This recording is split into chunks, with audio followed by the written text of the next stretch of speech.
কালচিনি ব্লকের জয়গা জিএসটি মোড় সংলগ্ন এলাকায় সড়ক দুর্ঘটনায় মৃত্যু হল দুই যুবকের।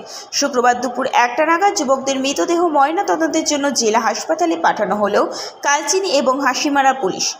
মৃত যুবকদের নাম রাজকুমার সাহ এবং সুজিত কুমার সাহ, দুজনের জয়গা এলাকার বাসিন্দা ছিলেন।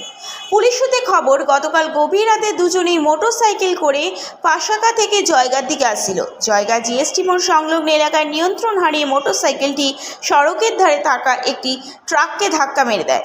এই ঘটনায় দুজনেই যুবক গুরুতরভাবে আহত হন। ঘটনাস্থলে খবর পেয়ে পৌঁছায় এবং দুইজন যুবককে উদ্ধার করে জয়গা থানার পুলিশ। গুরুতর আহত অবস্থায় একজনকে হাসিমারা এয়ারফোর্স হাসপাতালে এবং অপর একজনকে কালচিনি উত্তর লতাবাড়ি গ্রামীণ হাসপাতালে পাঠানো হয়। হাসপাতালে দুজন যুবকেরই মৃত্যু হয়। দুজন যুবকের মৃতদেহ উদ্ধার করে এদিন আলিপুরদুয়ার জেলা হাসপাতালে পাঠায় হাসিমারা এবং কালচিনি থানার পুলিশ। এই ঘটনায় শোকের ছায়া নেমে এসেছে জয়গাতে। ঘটনার তদন্ত শুরু করেছে পুলিশ।